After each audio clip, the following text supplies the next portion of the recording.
Social మీడియాలో వస్తున్న trollings పైన సినీ నటులు ఆందోళన వ్యక్తం చేశారు. ఆర్టిస్టుల కుటుంబాలను కూడా వదలటం లేదన్నారు.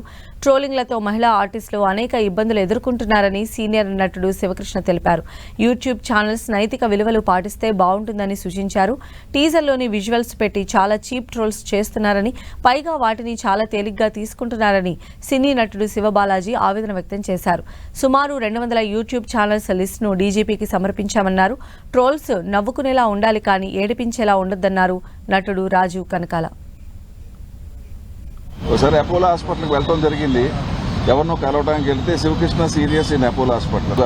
పబ్లిక్ ప్రాపర్టీ లాగా చేయటం అనేది చాలా చాలా దుర్మార్గం. ఇది అన్ని రంగాల్లోనే, ఎస్పెషల్లీ ఏంటంటే ఈ పొలిటికల్ అండ్ సినిమా వాళ్ళది ఏంటంటే బాగా ఎక్కువైపోయింది. దీనికి ఒక ఫుల్ స్టాప్ పెట్టాలి. మీరు ఒక నైతిక బాధ్యత వహించాలి. ఎందుకంటే అందరికీ కుటుంబాలు ఉన్నాయి, అందరికీ భార్యలు పిల్లలు అన్నీ ఉంటారు. కాబట్టి ఆ నైతిక విలువలు పాటిస్తూ చెప్తే బాగుంటుందని మా ఉద్దేశం.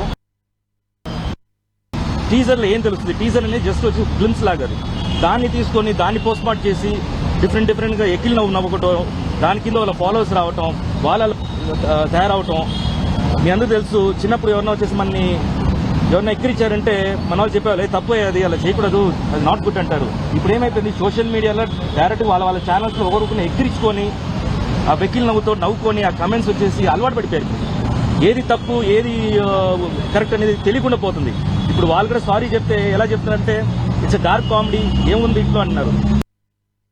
మీరేసే ట్రోల్ కానివ్వండి, మీరేసే మేం కానివ్వండి, అది నేను నవ్వుకునేలాగా ఉండాలి. ఈ స్వాతంత్రం అలాంటిది. నాకు తెలిసి మన తెలుగు వాళ్ళకి అంత దారుణంగా ఇంత దిగజారిపోయే సంస్కృతి ఎప్పుడూ లేదు. కానీ ఈ మధ్యనే స్టార్ట్ అయింది. అంటే ఒకళ్ళకొకళ్ళు బహుశా చిన్న మీగర్లీ వచ్చే అమౌంట్ కోసం, అంటే బహుశా 8,000 10,000 వస్తాయి అమౌంట్, దానికోసం అని చెప్పేసి బాగా నెగిటివిటీలోకి వెళ్ళిపోతున్నాం. ఇది మా అసోసియేషన్ మాత్రమే కాదు, జనం అందరికీ కూడా మంచిది కాదు.